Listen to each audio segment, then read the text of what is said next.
in Code Make Classroom 810, we're going to evaluate some sources today. I think almost we're like confessing where teachers come up with sources in the beginning, because I don't know about you. Like when I first started off, you're overwhelmed and you're using a lot of stuff from textbooks. A lot of it. A lot of it. Because you're not built. Your library hasn't been built up yet. Hasn't been built up yet. No, it hasn't. You know, you're 25, 20, you know, you're just trying to figure it out. Now, the thing with textbooks is this, is that and when you're looking at textbooks and you're looking at historians, they're going to use a lot of primary sources to put into this now secondary source. A secondary source. It is the quintessential example of a secondary source. So, but when you're looking at evaluating sources, though, there's a lot you have to kind of factor into. And let's just talk about textbooks for a second, because you know teachers might point out the shortcomings or the errors in some of their ways. When you're looking at textbooks, all right, textbook companies are in the business of making money.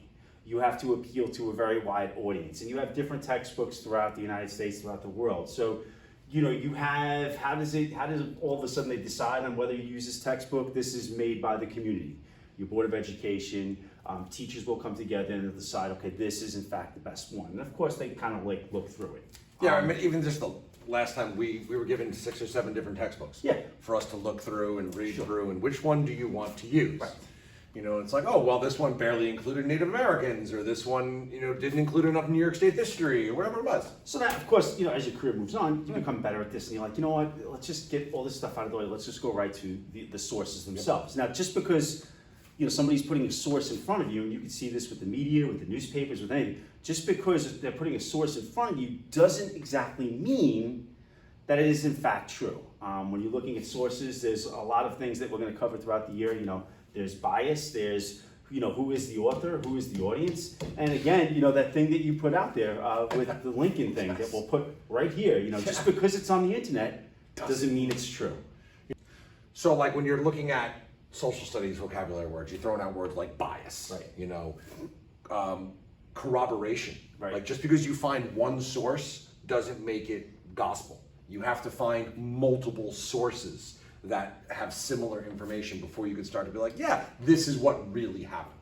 Because I can find you a source, take a murder, talk to one witness. I saw Mr. Heeg run out of the bank, screaming. Well, maybe you were just a witness to what had happened. You have to go and find multiple sources. It's not enough just to look at one source. Because I use this a lot in my class. Like historians, we're just police officers investigating what happened.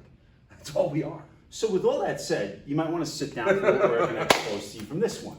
This is actually taken from a Virginia textbook. This came out in the 50s. We could put like the articles. I saw some things that were written about in the Washington Post. I think it was used as recently as 1983. Okay. I think that was Don't hold me to that. Last time. You keep bringing it up, and Yeah. I was just like, okay, you keep bringing it up. This is something that's absolutely worth looking at. So we won't give them. We'll just give them what's in the textbook. We'll analyze it, and I'm sure it'll become much clearer as we go along. So should we start right up here and then? Well, I think chapter 29, How the Negroes Lived Under Slavery. This is the title of the chapter. And here we have a picture of a boat, a ship. They're on the deck. They're on the deck. Sailor's missing his wife, a little tattoo on his hand. Oh, cute. Working hard. Yep.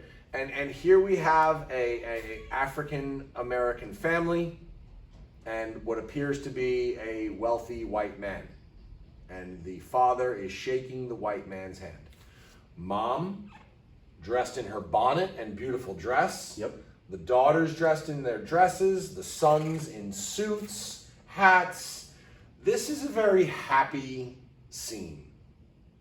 It is. In this particular picture. Does look pretty good. I mean, I even kept capturing a glint of a smile here. The handshake touch on the shoulder. Right, very nice. Friendship Very nice. going on. That was a big Bill Clinton thing too. Yes. He was big on that. Always handshaking, And touch you with the other and, hand. his way to get your. Yes. So let's read what's down here just to see if this is supporting it or what's going on here. So right down here. So it says right up at the top, how the Negroes lived under slavery. Slave laws not strictly enforced. All right, we'll go on. Early in Virginia's history, the General Assembly made laws closely controlling the Negroes. However, The laws were not fully enforced. Many slave masters did not like to have the state government meddle in what they considered their private business. They managed their servants according to their own methods. They knew the best way to control their slaves was to win their confidence and affection. Many Negroes were taught to read and write. Many of them were allowed to meet in groups for preaching, for funerals, and for singing and dancing. They went visiting at night and sometimes owned guns and other weapons. And then of course it's going to go on to another page. Now, let's just start with the obvious. Negroes. Okay, that's something you wouldn't say today. No, but again, if we're putting it into context, in the sure. 1950s, Yep. civil rights movement, Right. common term referring to African Americans. Just because it was used doesn't mean it was right. Doesn't But, mean it of was right. course, yeah, exactly. Does not mean it was right. I like how they do use the word slaves a couple times, Right. but then also mix in the word Negro a couple more times to try to draw your attention maybe away from the fact that it was slavery. One person owning another person. Now, if I look here at this image, am I trusting this based on what I know? First of all, this is a sketch done by an artist. Where he's getting this information from, we don't know. No. We do know with artists, sometimes there's a bias, sometimes there's a purpose, especially when you're looking at political ELA cartoons. term, or author's purpose, Yep. artist's purpose. There's definitely a purpose here. You know, if this is being used in a school, the school is going to try to shape the education of the child. And this was used, I believe this was from Virginia. Yeah. Okay. There was one textbook in Texas that talks about how slave owners used to give lemonade to their slaves. And just on by the hot way they're days. describing this, hey, they had free time at night. Yeah.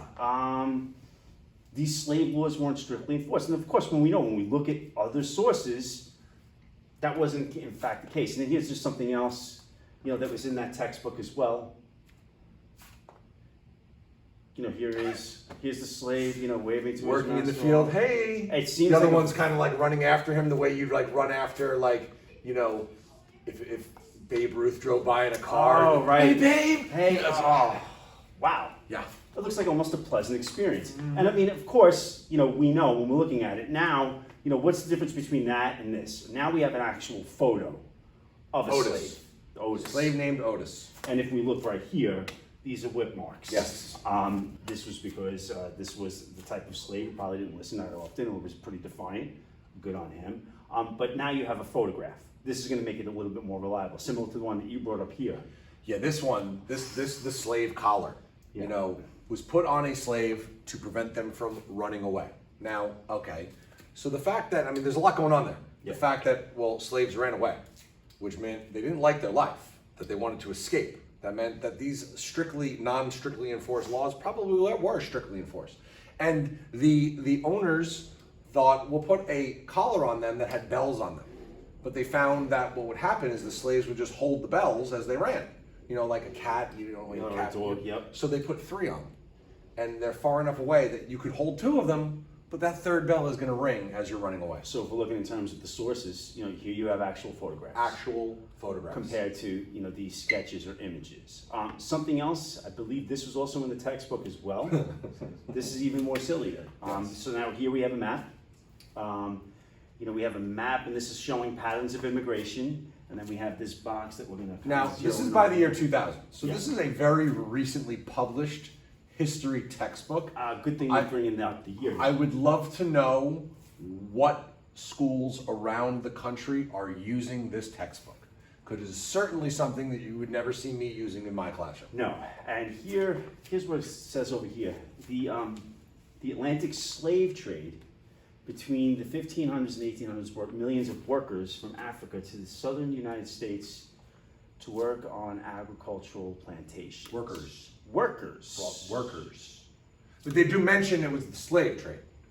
But they were bringing people as property, bringing people as slaves. And that journey over, during the Middle Passage, they were property. They were considered cargo. Yeah. Load as many as you can onto the Get ship. as many as you could. Because this is money. Yep. And they're referring to it in this textbook as workers coming over. And of course you have these other things here, but again, that's what we're focusing in on. And again, when we're looking at it, okay, the South. Virginia's in the South. So I guess what we'll end off here is that, you know, why are you doing this? And of course, there's no easy answer to this. You know, why are you But a lot of painting this goes slavery? back. Yeah. A lot of this goes back to what I've referred to in my classroom and in previous lessons as something called the lost cause. Yep. You know, around the early 1900s, the Daughters of the Confederacy Yep. did not want their fathers who fought in the Civil War, who were traitors, to be viewed that way. Right. So they started petitioning Southern legislatures, Southern school districts to start painting a happier picture of the antebellum South, a pre-slave, pre-Civil War South. I mean, because I don't know about you, anytime this photo comes up, I mean, I remember the first time I saw this photo, you know, I kind of caught my attention. You know, you felt the pain. There's a lot of conclusions you draw in your mind. I would not want to be associated with doing this man or any man any kind of harm. So what you're doing is you're doing the, you know, extreme, you're taking a really drastic turn where you're saying that, Trying to whitewash history. yeah, That's what you're exactly. trying to do. Anything else you want to add with this one? This is No. pretty interesting. I mean, we're talking about, you know, evaluating sources, looking at whether or not they're reliable, and we said this wouldn't be. You know, you have a sketch compared to the photos that we actually looked at, considering the source, historical context. All right, good. Anything else? Nope. All right, good. Thanks for watching.